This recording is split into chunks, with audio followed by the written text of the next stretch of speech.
could you provide an invocation and lead us in the pledge?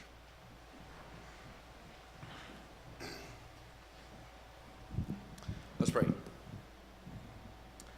Father in heaven, how good it is to come before you, Father, and to thank you for the way that you have blessed us and the way you provide for us. And Father, we recognize everything we have comes from you, and we thank you for that.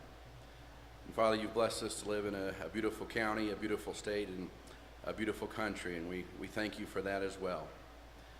Father, we have concerns also that we'd like to bring before you.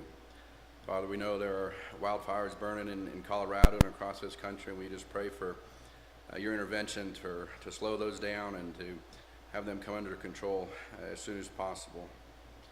Father, we also have unrest in our country that at times seems insurmountable, but nothing is insurmountable for you, and so we pray for your intervention there as well, for your peace to come on our country, Father, and we know that that'll come when people return to you and they obey your word. Father, just now as we move on to this meeting, I pray for your will to be done in this meeting, that every voice will be heard and contemplated, and thoughtful decisions will be made. Father, we're here to serve people, whether it's the county, all the county employees, at the state level employees. Father, we just pray that you'll protect everybody with that safety and security as they do their work. It's in the name of Christ I pray. Amen. Amen. I pledge allegiance to the flag of the United States of America and to the republic for which it stands, one nation, under God, indivisible, with liberty and justice for all. Thank you, Dallas. Okay, the time is 9:04. Amanda, could you call the roll, please? Present. Here. Here. All righty. First item we've got is approval of the agenda. I'd accept a motion. Mr. Chairman, I move that we approve the agenda as presented with one exception, and that is to strike H2. I'll second.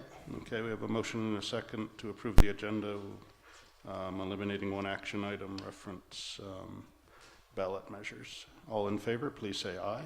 Aye. Aye. Motion carries. Next item we've got is consent agenda. I would accept a motion to accept consent. I'll make a motion we approve the consent agenda as presented. Second. A motion and a second to approve the consent agenda items. All in favor, please say aye. Aye. Aye. Motion carries. Okay. Elected officials, department head, staff reports. Do we have anything from the elected officials here today? Okay. Seeing none. Sam, do we have? Oh, Art. Okay. Thank you.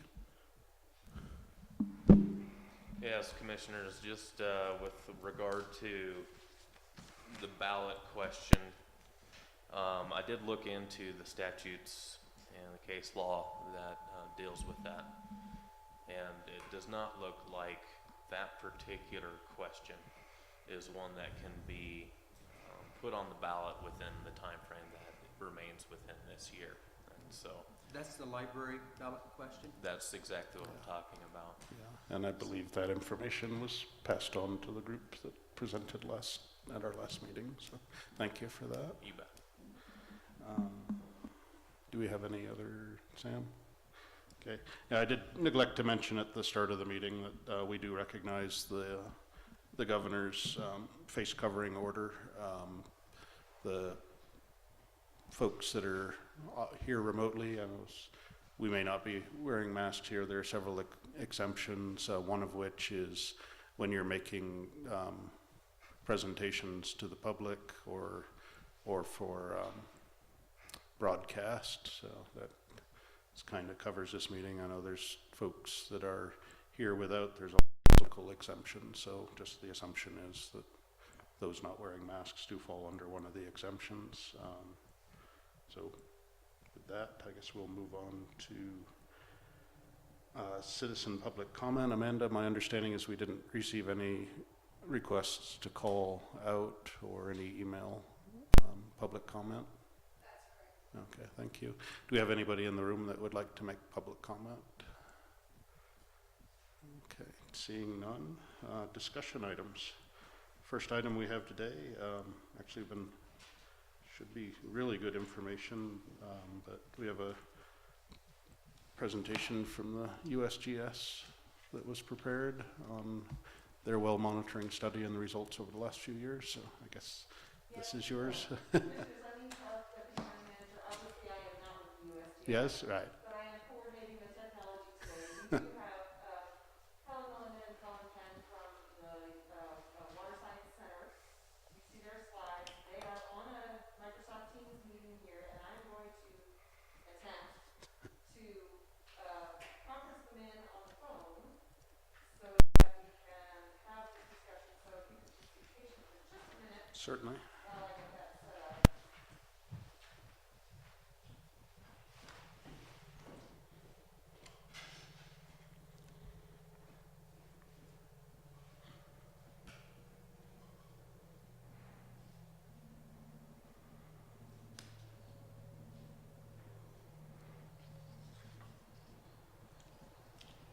Hi, Ellen. It's Eileen. How are you doing?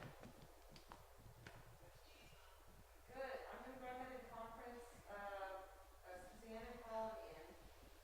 But we are live. It looks like we've got our slides up here. So hold on for just one moment.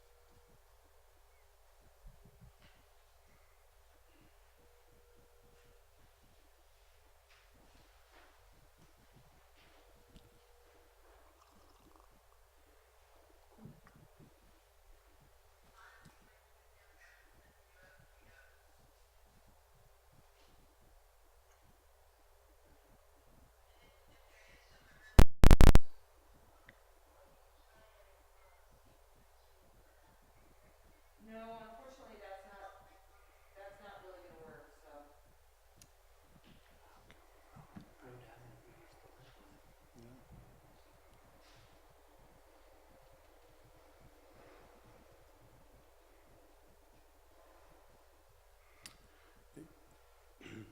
Eileen, would it work better to use the landline here as the speaker?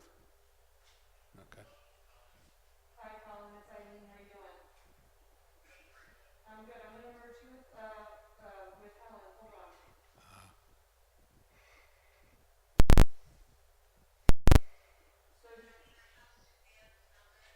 So, I just called it and got a voicemail. So, is she in the same office as you?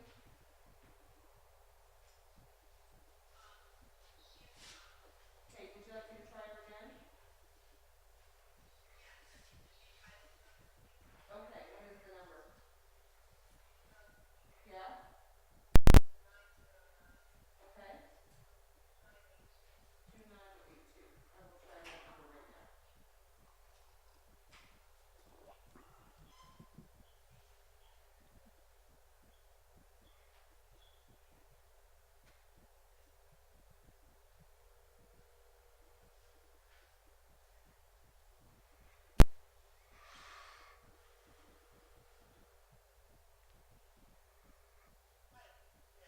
Hi, Suzanne. It's Eileen Kraft. I'm going to merge you with the other members of your team.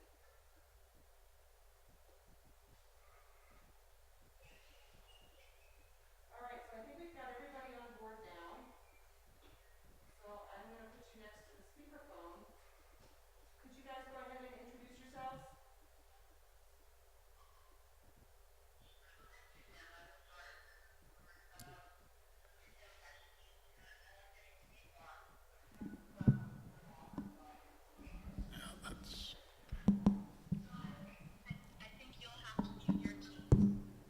That's My Teams is muted. So hold on. Oh, maybe it's now. Okay, try that. Okay, that works. I stopped getting feedback. Whatever just happened. Thank you. Hey, we'll figure it out. Thank you so much. I think we're doing pretty well. Thank you to the Elbert County Commissioners for answering BoCC. I'm one of the associate directors in the Colorado Water Science Center, and previous hydrologists that worked on the Denver Basin aquifers, and just wanted to say a couple of words of thanks to the Elbert County Commissioners for their foresight in this project. We started in about 2010, maybe 2009, talking with the commissioners at that time and visiting with you all in person to set up this water level monitoring network. And so we've been implementing it since that time. I think we started in about 2011, perhaps, maybe not till 2015. Helen will show us the data, but it's been an interesting collaboration. We really appreciate the opportunity to collect this data and see what's happening and follow up on some of the previous studies in the basin. So with that, I'll just pass it on to Helen and Colin that have been implementing this work. So thank you. Thank you. Hi, my name is Helen Moore. I'm a hydrologist at the USGS Water Science Center. I was hired last year and helping out with groundwater monitoring across the Denver Basin in a couple different counties. I'll be presenting today, and I just wanted to give a brief outline on what we're discussing. But if there's any questions or if you have a hard time hearing me, please just know, and I can repeat and go back, or if you're having a hard time finding what packet, they're numbered. So if you have any questions, please just let me know which slide number the question we're on. But first, I'll give a brief background on the Denver Basin aquifer system, and then talk about the methods that were used to select the wells, how we make our measurements, and then the statistical analyses that were used, the methods used for the 2015 to 2018 data that were reported in the 2019 Specific Investigations Report that Colin and Rhett wrote. And then from there, I'll step through the different aquifers and give an update on the groundwater elevation before I move a little bit closer to the town of Elizabeth, and then just give a brief show people how they can access the report and then the data online, and then update with some other recent publications that might be of interest for the Denver Basin aquifers across the Front Range. And then at last we'll touch on some potential work, and then Colin, Suzanne, and I will be available for questions. There's a question. Colin, do you want to introduce yourself? Sure. This is Colin Penn, the Colorado Water Science Center, and I originally started working on this project in, I believe, 2016 or 2017. Took over from Rhett Everett, who started to lay the groundwork, and him and I collaborated on the first report on this network, summarizing water levels from 2015 through 2018. It was around that time that, after that, Helen came to the USGS from the Division of Water Resources at the state, and bringing that groundwater knowledge, started to take over some of the management and measurements of the network, and has been working on some of the more recent analysis in both Douglas County and Elbert County groundwater levels. Thanks, Colin. So just so everybody's on the same page, the Denver Basin bedrock aquifer system, it's a large bowl-shaped aquifer system along the Front Range. So it extends from north to south from Greeley all the way down past Colorado Springs, and from west to east it goes from the toe of the Front Range Mountains out into the plains, kind of right around Lyman. And so importantly, there's this bowl-shaped structure to the aquifer system in which there are nested. So these are geologic formations that have properties that store and transmit water, and then they're separated by what's known as a confining unit. And so this is a geologic formation that doesn't transmit water as easily. And so on here, a map view of what the basin system looks like. And importantly, we've highlighted Albert County here. This is from the 2019 SIR from Everett. And importantly, all major aquifers in the Denver Basin in Elbert County. And so from shallowest and youngest down to the deepest, oldest, we're going to have the Dawson Aquifer. It's actually administratively separated into the upper and lower Dawson Aquifer. And then underlain by that is going to be the Denver Formation, the Denver Aquifer. That's going to be consistently shown in brown across the presentation. The Arapahoe is below the Denver Aquifer, and that'll be shown in blue. And then the deepest is going to be the Laramie Fox Hills Aquifer that I'll be showing. And so we have kind of these two cross-sections from southwest upper right-hand corner showing that full-length structure and the different layers of the different aquifers. And importantly, I just wanted to point out that through this bowl-like structure, we're actually going to have two kind of aquifer conditions in the Denver Basin and in actually Elbert County as well. So there's going to be unconfined aquifer conditions. And so unconfined aquifers are present at the surface, and confined aquifers are going to be below an unconfined aquifer and separated with one of those confining depths. And this is just important to point out because we do have two conditions across Elbert County, and it has implications for where the aquifers receive recharge, as well as some of the physics that are dictating groundwater elevation and recovery. So unconfined aquifers receive potential recharge all across the surface of the aquifer. Confined aquifers generally will get recharge where they outcrop the surface, and then a little bit of recharge as well from the overlying aquifers through that confinement that if it might not be completely full. So again, I just wanted to point that out because we do have all four of those major aquifers across the county, and then we do have two different conditions to consider when we're looking at the respective water level elevation. So we have 36 wells currently in the Elbert County groundwater monitoring network. And so every other month we go out and we make discrete depth to water measurements. So we'll go out shown here in the picture. We have an electrical tape, so we either use a calibrated electrical tape or steel tape. And we make at least two measurements. And the reason we do that is not only validate that the measurement was accurate, but then also if those two measurements deviate, they're usually taken about 2 to 3 minutes apart. Those deviate, then that lets us know maybe the well's pumping or recovering from recent pumping.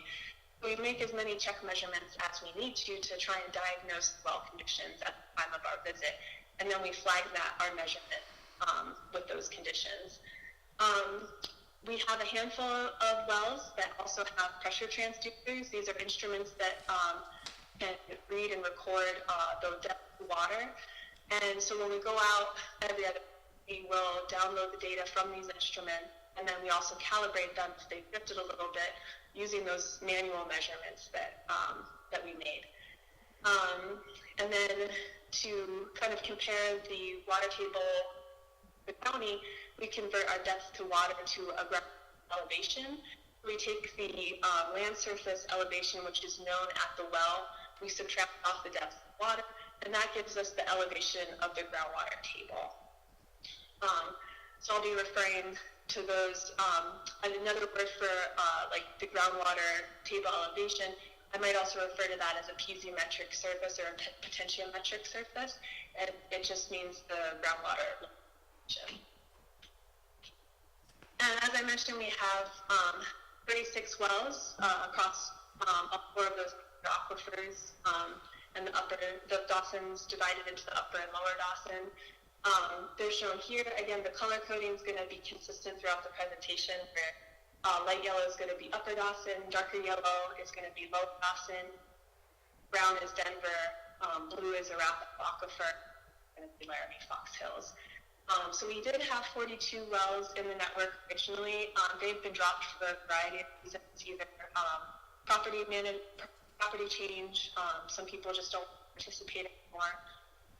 But we do still have a fairly representative network. And as you can see here, it's based off of The well question was based off of previous water level data that was available, as well as just the availability of wells in the aquifer in the different areas. The other thing I'll point out too is where the colored dot sits on the background is an indication on if the conditions at that well are going to be confined or confined. So if the colored dot is the same as the background color, that's an indication that's going to be unconfined. If it's a different color, like these blue on the Denver, that means that these wells that were drilled through the Denver formation into the Arapahoe Aquifer represent more. So just a couple things to keep in mind when we're looking at the data. And then a handful of these 36 wells have those continuous water level records. Those are the ones with the pressure transducers. We have 2 wells in the Upper Dawson, 2 in the Lower, 1 in the Denver, and 1 in the Laramie with these transducers. So you can see here what that looks like. So the red light is going to be where there are pressure transducers in the wells. And the photograph just shows what the setup looked like, where we have desiccant tap at the top, kind of protecting our equipment from moisture, a vented cable down to our instrument, and then that allows us to download the data without the well. And so to get the instruments in the well, we actually got additional options from the homeowners, which we really appreciate. Also looked at the well construction and put the instrument in a way that they wouldn't disturb any of the inner work of the well. So we really appreciate the homeowners that allowed us access to instruments, and I'll show in a little bit how helpful these data can be. So just in general, I'll be showing a lot of hydrographs. I just wanted to let you see what it's going to be looking like. On the right, we're going to have one of those wells that has a pressure transducer in it, or on the left, I mean, we're going to have one of those wells with a pressure transducer, and on the right would be a well that just discrete measurements are made. So the discrete measurements, those manual measurements every other month are going to be dots, and then the shape actually indicates what that well condition status was. So circles are going to be static, diamonds are going to be one you've diagnosed as being as currently pumping, and then right side triangles are going to be wells that were recently are recovered on the site. And then the red on the left is going to be the record from that pressure transducer. So in general, we do see this these seasonal fluctuations, not only in Elbert but across the water settings. And this makes sense in and of the fact that the groundwater elevations generally occur in late winter to early spring. After a period of time, people are generally not watering or irrigating. And then also there's recent snow melt that occurs in spring, and so you have potential recovery. So then in the summer and the fall, we generally get the lowest groundwater level elevations. And again, this is because people are using their pump more, they're irrigating gardens, as well as evapotranspiration kind of kicks in. We see these general seasonal patterns. We actually do take them into account when we're doing analysis, which I'll look over in just the next slide. So the statistical analysis that were done in that 2019 SIR they used linear regression and then linear regression with seasonality terms and an Everett SIR. And so these were applied to the 2015 to 2018 data. It's this equation up here on the right. I won't go into details as the report does, or if anybody has any questions, I can. Definitely a little early for math. So the important takeaways are in these equations, we have a couple really important mathematical values. 2 are the p-value and the r-squared values. These are basically our mathematical cutoffs to say this trend is significant or not significant. When we apply these equations, these values allow if a trend is significant or not. And then our beta 1 is actually going to be that trend estimate. So that's going to be the estimated change in water level elevation per year. So positive change is going to indicate a general rise, and in a negative is going to be a general decline.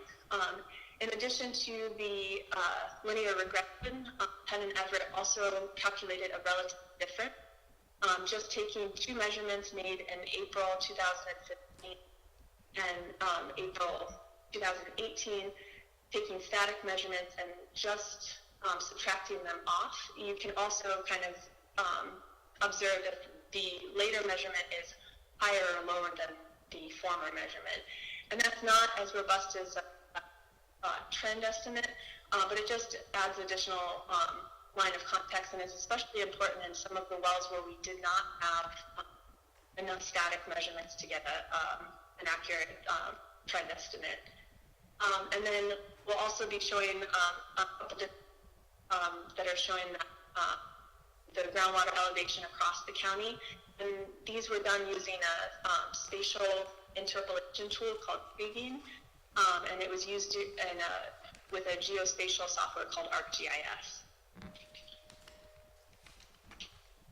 So I'll be walking through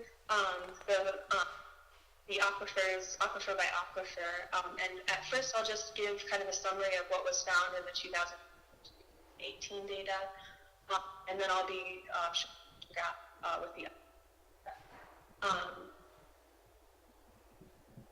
and so we'll start with the Dawson aquifer, and here I'm just showing 2015 to 2018 data, so just the reported data in that 2018 SF.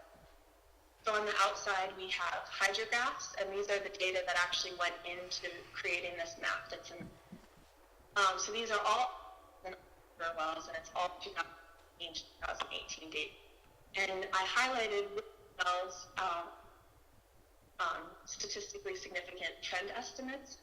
So blue is going to indicate a positive trend estimate, so indicating a rise in water table elevation per year, and then red is going to be a so that's just to cue you in on where there are statistically significant trends in the data. And then in the map, we have the elevation map actually being shown in these blue contours, and this is helpful for not only looking at the groundwater table based on the different aquifers, but it also gives us some information on what's going on with the groundwater flow. Then lastly, the colored area is going to be that difference calculation. So where there's blue, that would indicate that the 2018 water table elevation, and where it's yellow, it's going to indicate a decline, but that 2018 measurement is going to be lower than the 2018. Importantly, to point out upper Dawson River is we do have kind of a bag. About half the half the wells have statistically significant trends, and half of them did not. And of the wells that have statistically significant trends, some of them were positive and negative. And so that's shown here in that view. And here I just highlighted those wells again that have statistically significant trends in blue and red. Blue is going to be positive, and red is going to be negative. And as you can see, again, it's mixed. And then all the statistically significant trends were actually less than 0.3 feet per year, either plus or minus. So that's just something to keep in mind. And then about the other wells circled here in black not have this significant trend. So to give an update on 5 wells that did have statistically significant trends in the 2015 to 2018 data, one of those wells, U.11, dropped in 2018, so I figured we really need to update on that. But the 4 that are remaining, 2 of them statistically significant negative trends, and 2 had statistically significant positive trends. And I indicate that here with the outline. I did dash the outline now, and that is because it's applied to the estimates were applied to 2018 data, but here I'm showing data all the way from 2015 to 20. So that trend estimate, those trend estimates and their significance may or may not hold up for the entire record that I'm showing here. So But again, the two wells on the are going to be wells with pressure transducers in there with those continuous records. And then these dashed black lines, the demarcation between the kind of reported data and the 2019 SFR that rested, and then the data on the record would be the updated data from mid-2018 to 2020. And so as you can see here, in the upper Dawson Aquifer, you have seasonal patterns, and then the updated data seems to align with what the reported data are, except for UW. So here, the trend estimate was statistically significant, and it was about 0.5 per year in the 2015 data. But recent data show that that trend estimate and its significance may or may not hold up, and so that's something to keep in mind as we're looking at this. Moving to the lower Dawson Aquifer, we have very different observations. Again, the upper Dawson Aquifer is going to be unconfined, and I believe almost all wells in the lower Dawson Aquifer are going to be confined. A couple things to point out is there are 4 wells that had statistically significant trends, and more of those statistically significant trends were negative. We had 6 wells that had statistically significant trends, 5 of which were negative and 1 of which was positive. And you can see that also that kind of general decline in water level, also shown in the difference calculation that's measured at the heat map. And again, this is all 2015 to 2018 data. And so spatially, we can see, again, I highlighted the statistically significant trends where the majority of the wells with significant trends were negative. They varied from about 0.5 feet per year decline to about 5 year decline. So that the well with the greatest decline is this well L12, and it's located near the town of Elizabeth with about 5-foot decline per year estimate from the 2015 to 2018 data. So looking at an update with the lower Dawson aquifers, again, we had 5 wells with significant trends, 5 of which were negative. And again, up here, black line is going to be the difference between the reported data and the newly collected data on them. And up in the uppermost corner is going to be that well L.12, which is an important, is the greatest negative trend across the network. And you can see here it also has a pressure transducer in it, which is very helpful. You can see if we didn't have a pressure transducer in L.12, we would have actually missed the V-like dip in late 2018. If we had just had measurements, we would have missed about decline that we would up the minimum and be higher than actually. So just showing the importance of pressure transducer in some of these wells. And another thing that I'd like to point out, although we are seeing minimum groundwater table that are similar to what was seen in 2015, a key difference is the timing of that. So for L.12, the public groundwater elevation in 2018 occurred in October, where here in 2020 it actually occurred in July, and it's probably still going down. Actually, the reason we have these data in July is because I and actually had to lower our pressure to make sure that we could capture the water table elevations that seem to be continually declining. So I'll be going out and measuring water next week, again in October, to kind of wrap going on in summer. And then another important thing is when actually were dropped from the program. That's why record is a little curtailed. But in general, you can see how the newly collected data kind of align with the report of the initial data. And again, the major difference between the upper Dawson and lower Dawson, in the lower Dawson, more significant trends, and of those statistically significant the trends more were negative in 2018 data. So moving on to the Denver aquifer, there was actually only one well with a statistically significant trend. That was Denver 14, with about a foot of decline per year. That's the trend estimate from the 2015 to 18 data.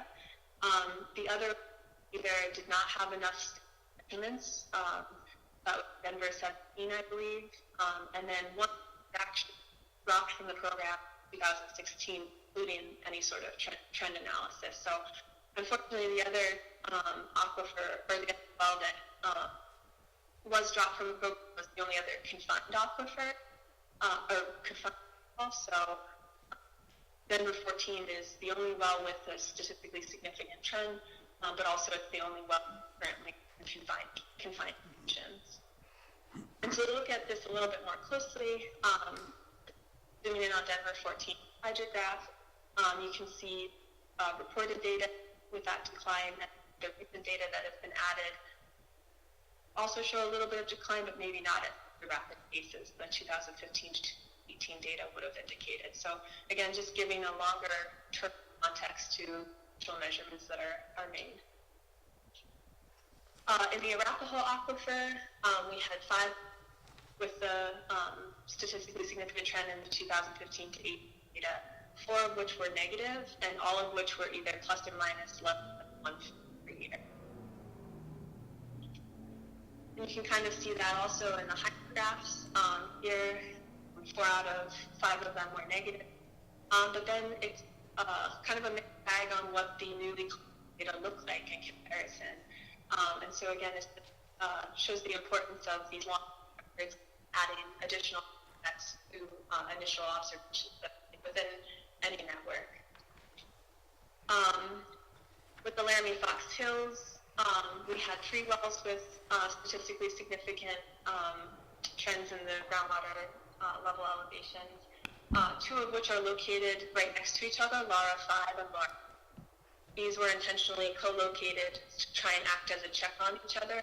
And as you can see here, the trend estimates are about 0.7 decline per year, which are very similar to one another. And then Laura 7, just to the south, has a little bit less steep of a decline, which is about a half a foot per year. So looking at the hydrographs, it's encouraging that Laura 5 and Laura 6 look very similar to one another. And then Laura 7 again, just being located a little bit to the south, it's going to have a less steep decline.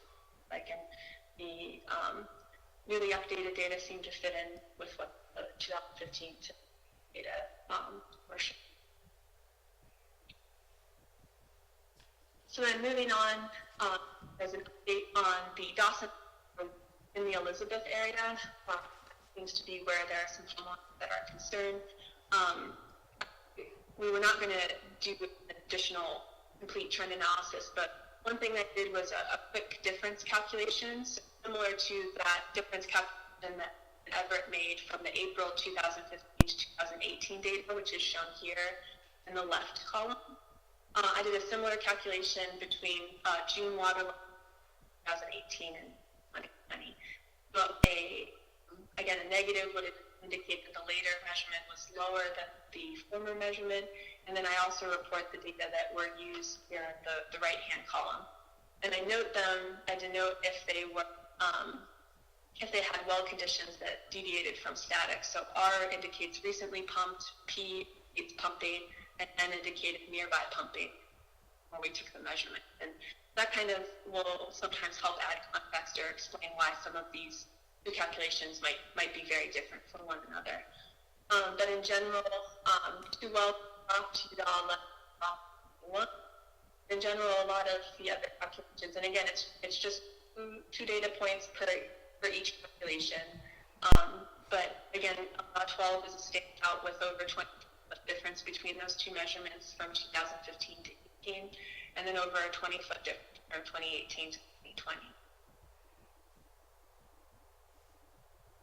And then looking at the wells that both had statistically significant trends and had pressure transducers in the area, we had 4 wells, 3 statistically get negative trends and one with trend.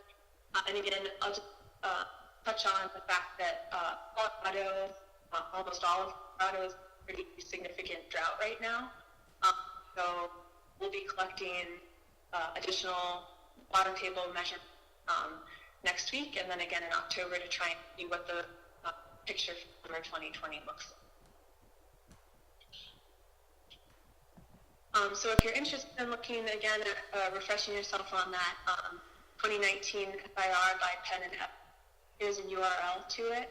And then if you're interested in looking at, or any stakeholders or the public are interested in looking at the well data for individual wells, they can do that through our site, Colorado Water Science. Or you can also search NWIS, and then you can search by the USGS number for the specific well, so it's a 15-digit number. And then those that are coding savvy,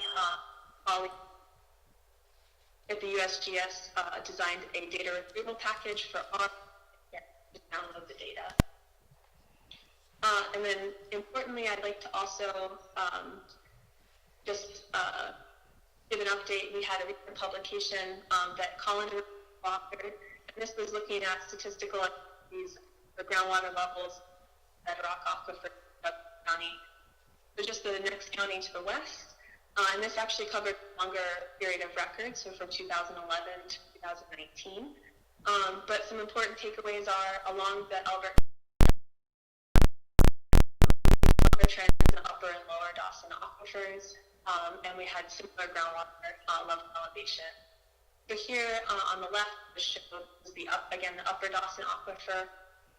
We have the groundwater table elevation, and I know the numbers are kind of hard to read, but they're quite similar to the Alberta County.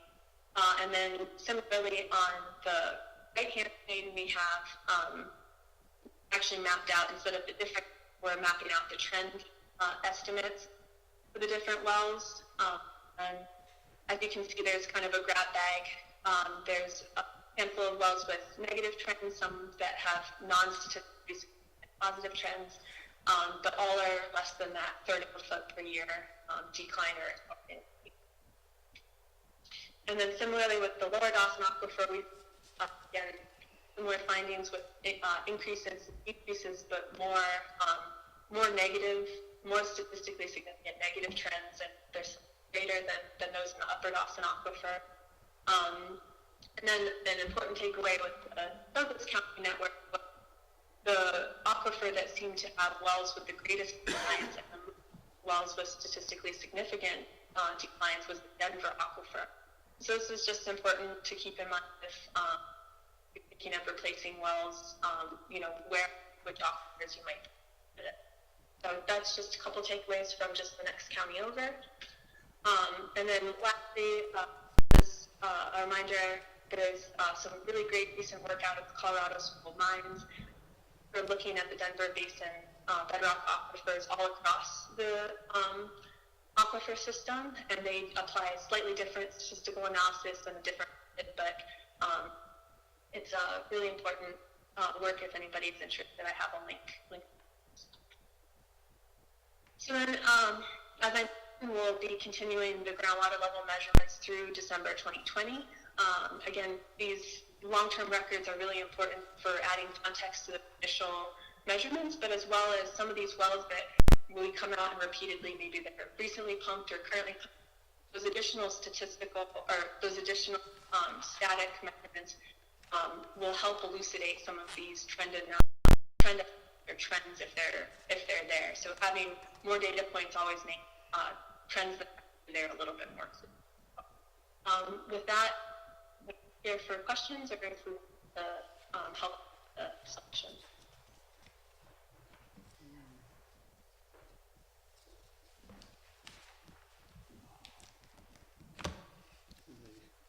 Questions or comments? If I read your graphs right, most of the groundwater static level reduction have been less than 4 or 5 feet per year. Am I reading that right? So I'm not sure, I just want to make sure that we're, if you all can hear, I'll put you back near the speaker. Can you all hear the question? I cannot hear the question. This is Helen. Okay, do you want to try that again, Grant? It's fine, I read the graphs. But we can hear you very well, Eileen. Okay, So I if you can could. go ahead and relay the questions, if that Okay. would work better. As I read the, your graphs there, the lower Dawson seems to be in that 4 to 5 foot reduction per year except for one well. So, Commissioner Thayer's question is about the lower Dawson, Yes. and, he's seeing that there's about 4 to 5 foot reductions in those wells except for one well. Is that correct? Yes, am I reading that right? Suzanne?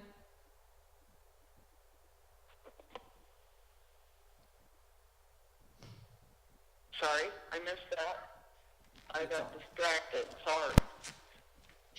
Can you say it one more time? Is this Helen?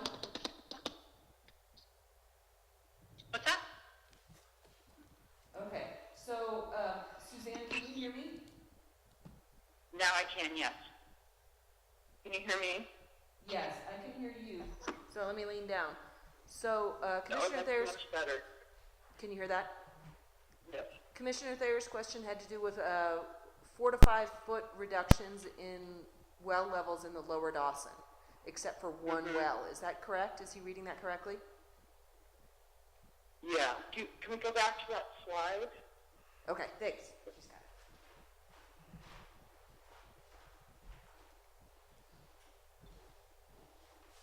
Yes, the greatest declines are circled there in the Elizabeth area.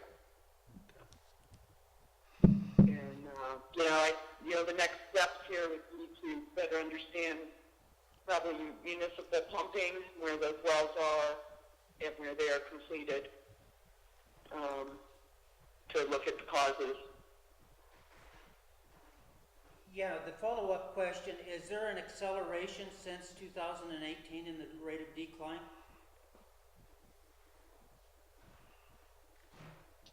So is that your next slide, Helen? Yeah.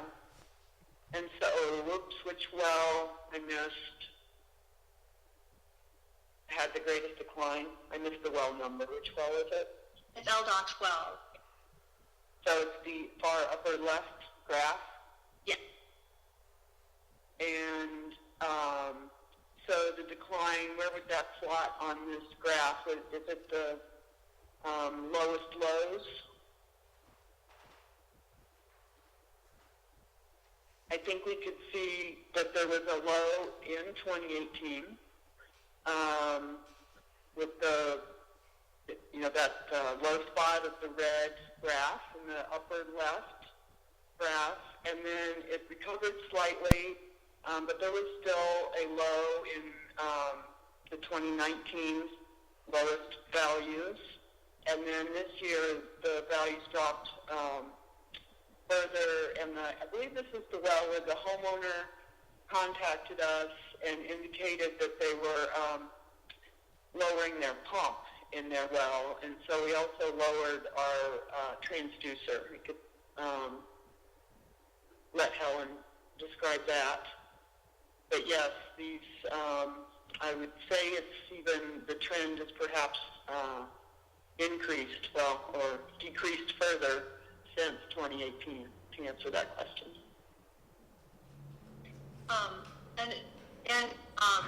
The 2020 data are slightly low. You can tracking with the red line. But the way too, in 2018, the lowest water level happened or now in July. We have a lower elevation, and it's a lot. And when we go out next week, we'll be able to add more data, but probably going to be. And then Damas 20 is the other well that is close to it. It is unfortunately middle row on the right. The homeowner decided there. So that was one with a trend of per year. But here, collecting data, and so we're not going to be able to continue in the future. So the two are wells with declines.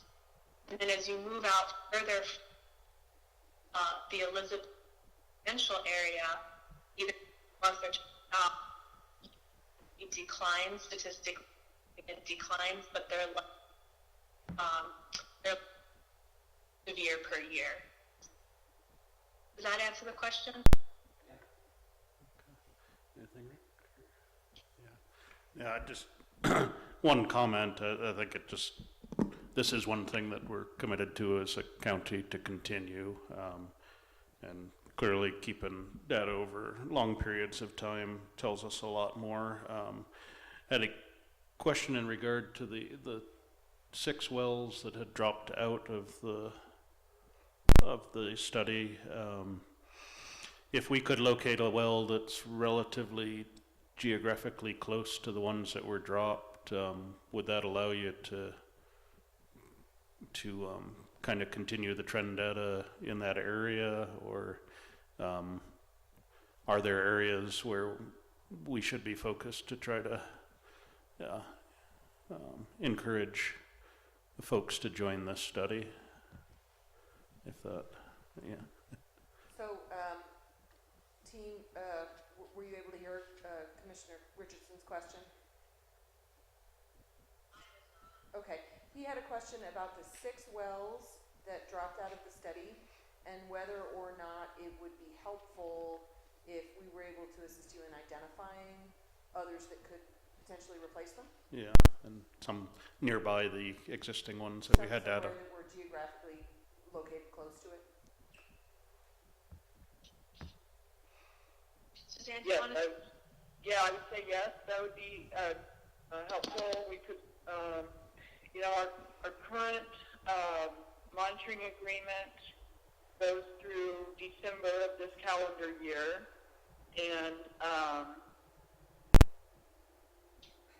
so then maybe we would hope to renew this work, and as part of that, we could look at replacing the wells that had been dropped with some new ones, or not new, but finding ones that would be suitable replacements. Thanks. I guess the only other I would just have is if they're available, any of the team to take some phone calls directly from us at some point the next week when we've had a chance to look through this, and it's a little less clumsy than. Sure. Yes, absolutely. Commissioner Richardson's question was whether or not we could potentially get on the phone to explore some of these issues further, probably next week sometime. I would say in the next couple of weeks. That we could have a phone call. Next week is looking busy for me personally, professionally. But let's see. We'll get together and see if we can find some time that works for all of us. Yeah, I think there may just be some individual questions we have versus, but just, alrighty. Well, I'd just like to thank him for the work that's gone into Maybe this. in September, we could look at some dates. Okay. Sure, we'll work on that, Tima. We'd just like to say thank you so much for the time today and for all the information. I think we're going to go ahead and sign off and move on our agenda, and then we'll get with you to set up some other time. Great, thank you so much again. And I think we made the technology work. The sound might not have been the greatest, but I think we appreciate your pulling into our software, and thanks for making this all work virtually. Okay. Thank you all so much. Just as a final comment, I think it's the intention of the county staff and the county government to continue this study going forward. I made a note in the RFP from Yeah.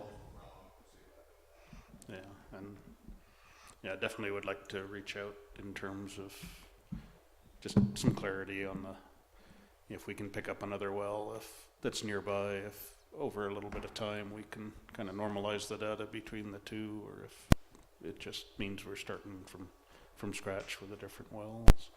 mean, I think that neighbors and that can help Yeah. recruit these people. Yeah. Alrighty, guess the next item we've got is the CARES Act funding. Now we got the memorandum of. Oh, sorry, yeah, I skipped down, yeah, the memorandum of understanding between CSU Extension and Elbert County. I think this was yours, Bart.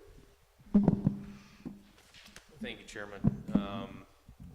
As we've updated in the past, this is a MOU that's been fairly old, so we've been wanting to update it, both the extension and the county, and we've worked to make sure that we've incorporated some new clauses and conditions that update, current day, as opposed to, say, 2002 or whenever the last MOU actually was drafted and executed. So I think we've got a draft that works. We still need to get signatures from the state side of things, but I do think we have a draft that is ready to be executed. So as far as just having as a discussion item and perhaps the next meeting, I think it's going to be appropriate at that time to move forward with an action item with my recommendation for approval of that. So that should be something that you will be able to review shortly as far as the draft, and I'll be happy to follow up on any questions at this time or at some point in the future. Thanks. Any comments or questions? Yeah. Yeah, just so folks that aren't familiar, the Extension Office does great work for us in the county. They're actually primarily state funded, though we provide money for some of the employees and programs. So I think it's been about 10 years or so since the agreement between ourselves and CSU was updated. So it's certainly time. So thanks for your work on this. Alrighty. Next item was the CARES Act money. Commissioners, just an update on the CARES Act funding project list that is up there. We continue to scrub that list on a daily basis. The list that you're looking at in this board packet, because of timing, is not the most current, but it is as of last Thursday where we were with information. Since then, we've dropped a couple other projects and getting refinement and cost estimates for some of the projects on there. I think in 2 weeks we'll have a different list for you to take a look at that also will be a better resource for you to understand what we're trying to do with this CARES Act money. We continue to work with the state to get clarification on what we can and cannot spend for reimbursement. The process now is to request reimbursement and then wait for the state to say yes or no. That's kind of tough to do when we're looking at impacts to the budget and a $2 million pot that we're trying to draw out of. Again, the project list continues to be fine-tuned. We are going to have projects that are below the line. For example, one of the sheriff's office projects is going to drop off the list. We found another project that was currently budgeted, so it's ineligible. That was with respect to training, staff training, so that'll be, or is dropped off this list. We'll continue to do updates, and I'll have more information for you guys in 2 weeks. Yeah. Or at the first meeting, whenever the first meeting in September is. Okay. Yeah, specifically on that, if we can also talk more details on the business grant and nonprofit grant piece, because I know there's a lot of folks that are looking for help and details on how to access. Good point. We are taking we've got our final application that we're in draft that we're taking a look at. We are again hearing some concerns at the state level on whether that's going to be eligible. It's very clear in the federal guidance that that's what it's supposed to be used for. So we're trying to get that reconciled too. Okay, thank you. Any questions or comments? I'm getting lots of calls from nonprofits on that want to help the community and are ready and willing and ready to go. So once we get those applications in place, we'll get the selection committees in place, we'll get the processes in place, and then we'll start reviewing those, ranking and stacking them, and hopefully get some checks out. My guess is not before the end of September, but right around that time frame is the target right now. Okay, thank you. Anything, Brett? Okay, thank you. So we are looking at Tammy. Or okay. The floor is yours. I'll let you guys sort it out, but a successful but very different fair. So. Very different. Yes, very successful. Good morning, gentlemen. Tammy Schneider, president of the Elbert County Fair Board. You won't have to see me twice this fall. I'll go ahead and submit my verbal report today, and then I will submit the official written end of year 2020 Elbert County Fair report in October like we normally do. I think overall, our overview of the fair was that we followed that action plan, working closely with Dwayne, and overall it was very much a success. We have had very good feedback and felt that our community and our county, and especially our participants, did a very good job in following what we had asked them to do and sticking with our action plan. More important this year, I think, than ever, right, is to continue to spotlight agriculture and put a good feeling into people that this is where their food comes from, teaching not only our kids through the 4-H program the valuable lessons that they learn, but also putting out to the community that ag is important, more important than ever probably, as we are seeing attacks from our state level government on our way of life out here in rural America. I especially want to thank Callie, who is here today, Willie and her entire extension staff as you guys get ready to process all of the things you do with them. They are an invaluable resource to the Fair Board. We are I just can't even tell you how amazing I think our relationship with them is and how well we all work together with that staff. We are very blessed by that interaction. I know of many other counties where we have conflicts with Fair Board and commissioners and ag staff and extension, and that is not the case here. We are beyond grateful to our extension staff. What they did this year really should blow us all away in putting together a fair that went smoothly with very little time and within the constraints that we gave them. So I wanted Callie to hear publicly how grateful that we are as a community, as a county, and especially as a fair board with all that the extension staff did to make this fair work great. We went ahead and rolled out with our 4-H events and our livestock shows.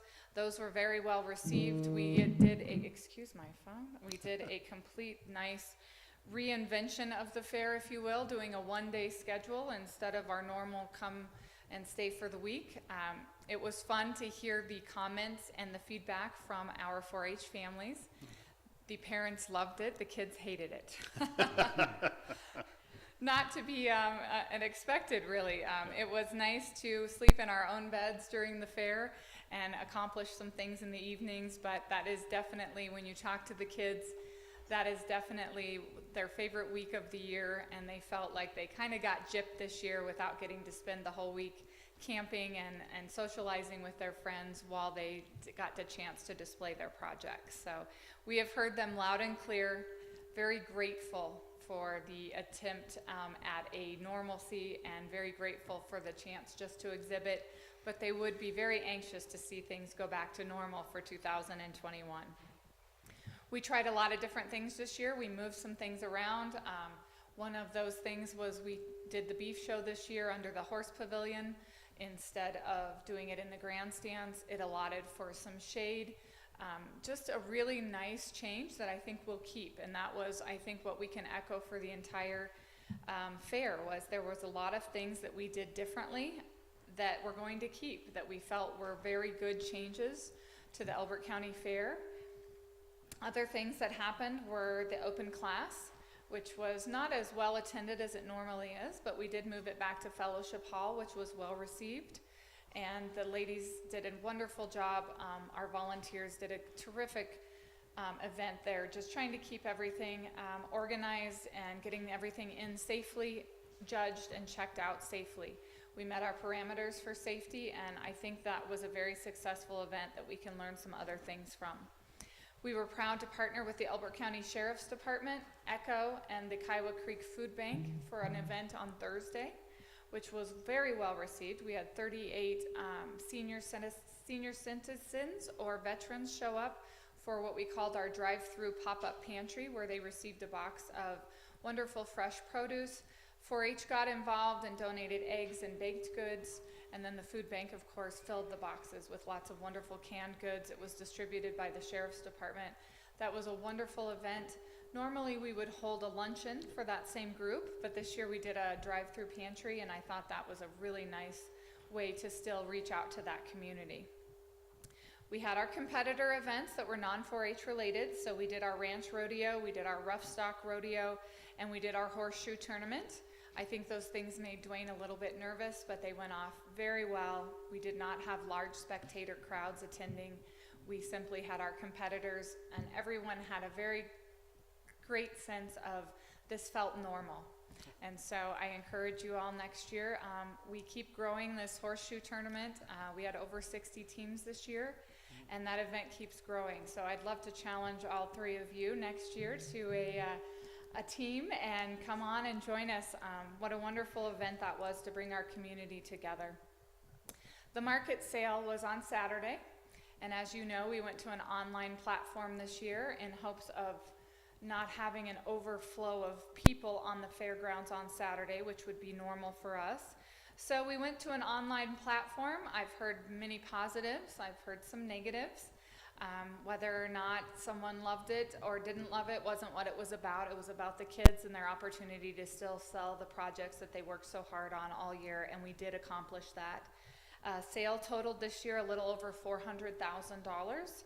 We sold 146 head, so that averages out to over $2,300 per head for an animal. Although that number was down from last year's sale, I think you would be surprised to hear that it still was the 3rd overall best sale we've ever had. So, kind of gives you a feeling of how things went. And again, we learned a lot this year. Sometimes it's good to try something new, and we're going to hopefully incorporate some changes that'll make the sale bigger and better next year for not only our buyers that we are so grateful to, but our community that supports these kids and also the kids. One thing different this year that we tried was that live stream Show Barn Flicks program that I told you we were going to work through. I would love to just have one of you guess how many live views we totaled for the week of the Elbert County Fair. Any guesses? Yes. Over 27,000. Whoa. And that surprised me as Yeah. well. You know, I was hoping that if we even hit 5,000, that would be money well spent. That is an expense that we took on, knowing that we wouldn't have other expenses this year. Over 27,000 live views were streamed and clicked on Saturday through Saturday of the fair.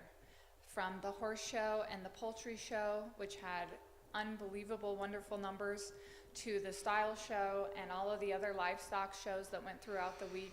We were very impressed, not only with the number of people that got on board and enjoyed watching that. The feedback has been terrific. Grandma in Idaho and, you know, Uncle Bob in Texas were so thankful for that opportunity. And it did help us, I believe, solve our goal of not having quite so many people attend our shows. And so that was a very nice option that we gave. I would like to point out that things did not go quite as smoothly with that process as we had hoped.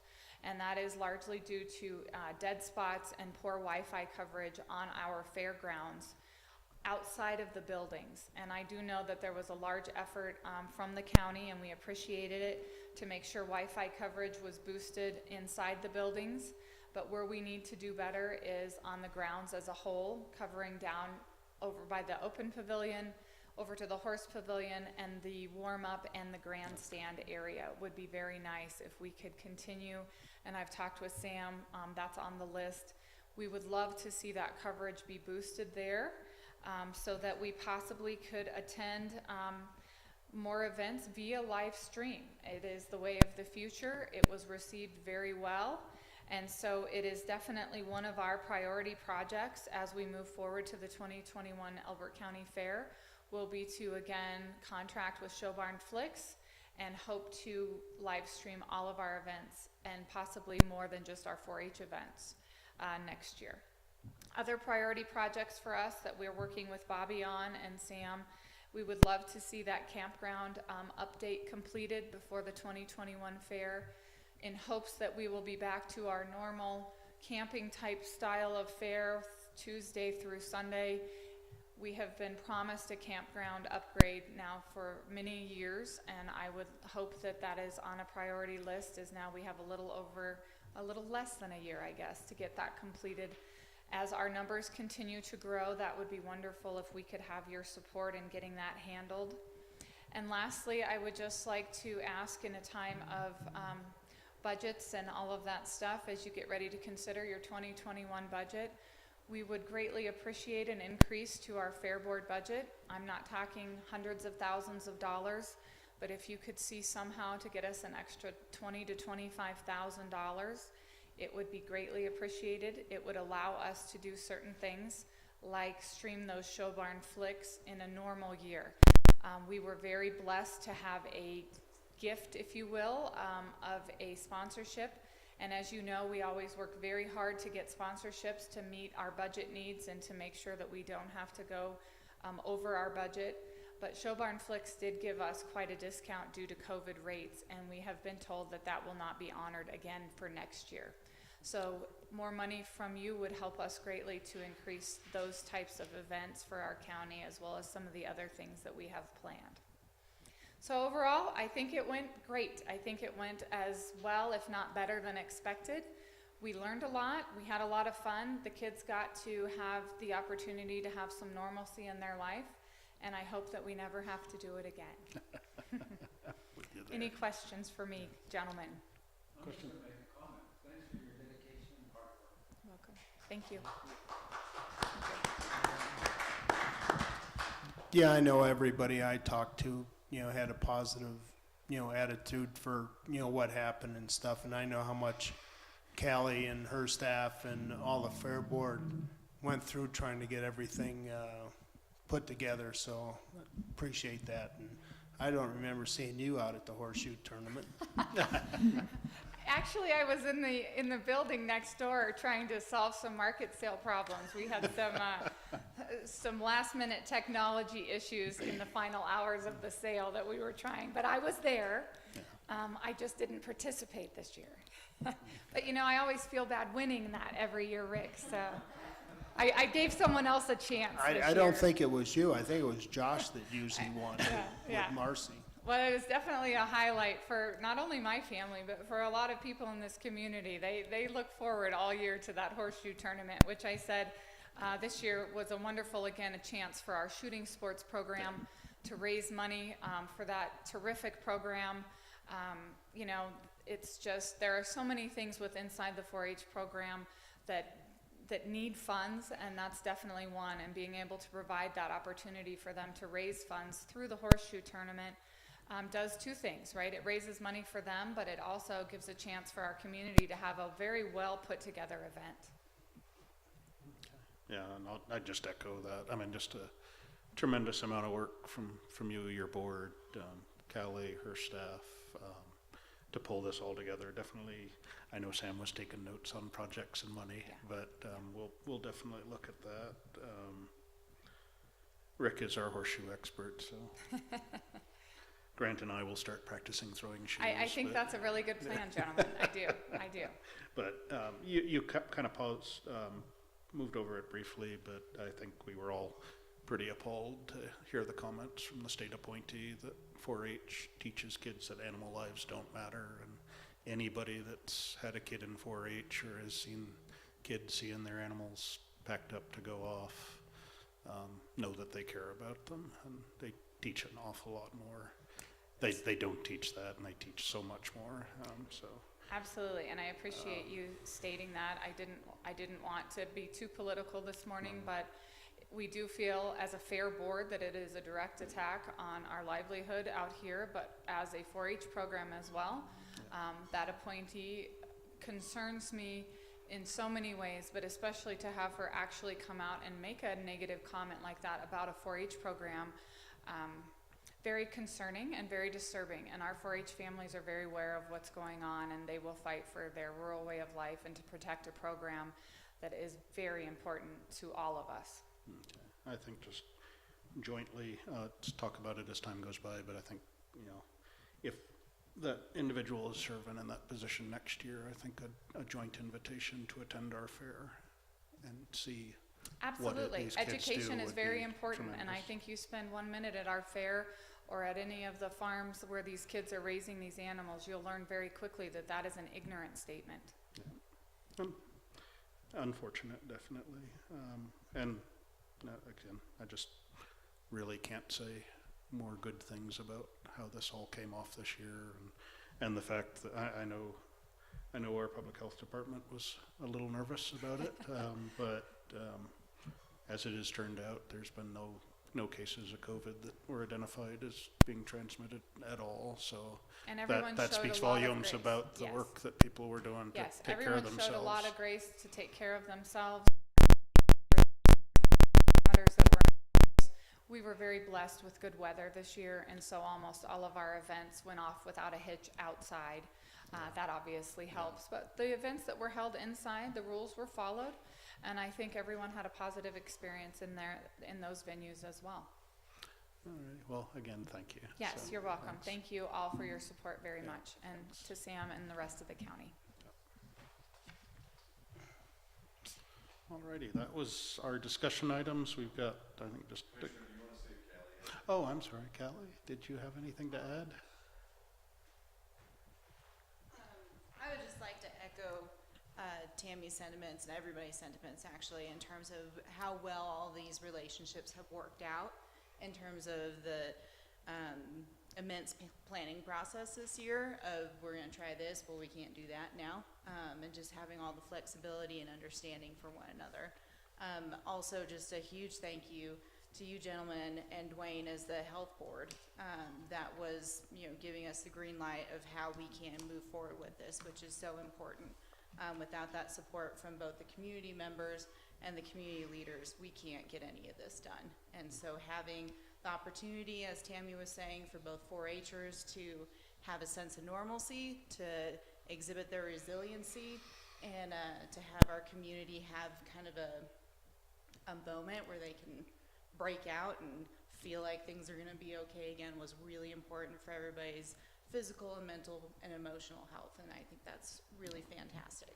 So thank you again for going out on a limb for us, and we're just going to keep rolling. Thank you. Do you have any questions for me?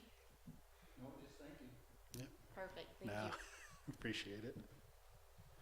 Alrighty, thanks for that. Yeah, so moving on to action items, we've got minutes from our August 12th meeting for approval. Mr. Chairman, I move that we approve the August 12th, 2020 minutes as written and dispense with the reading of those minutes. I'll second. Okay, a motion and a second to approve the minutes from our previous meeting and dispense with the reading. All in favor, please say aye. Aye. Aye, motion carries. Next item is a quick public hearing item. It's a special event liquor permit for the Elizabeth Area Chamber. I'll So- make a motion, we open the public hearing for the special event liquor license for Elizabeth Area Chamber. Second.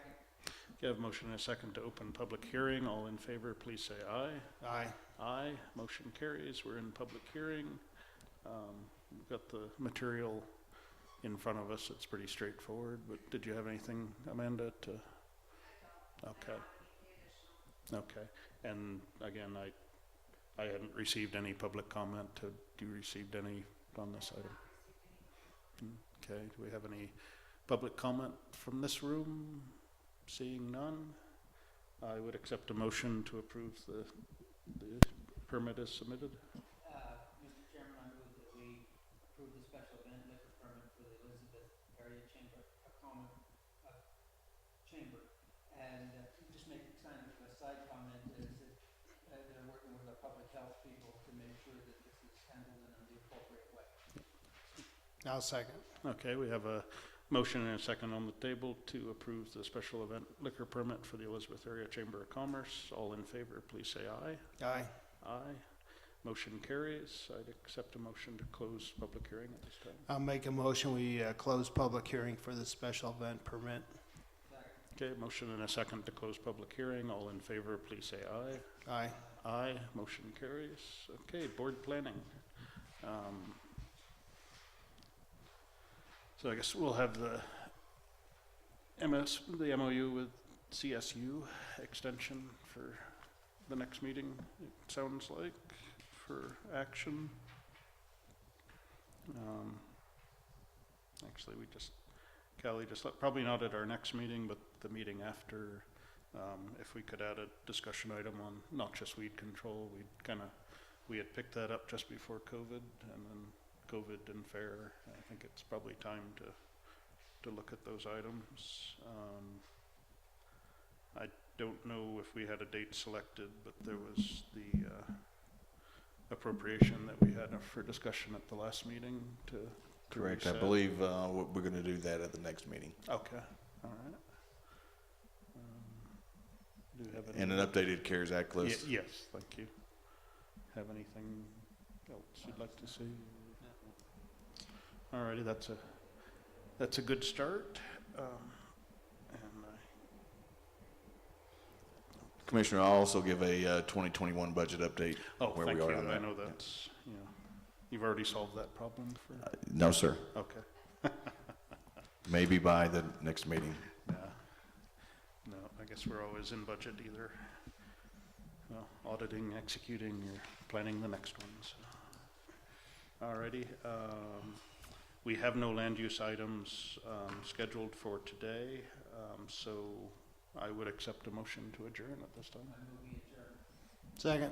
Okay, a motion and a second to adjourn. All in favor, please say aye. Aye. Aye. Motion carries. We're adjourned. Thank you. I appreciate those that attended here today and those that may have been watching remotely. Have a wonderful day.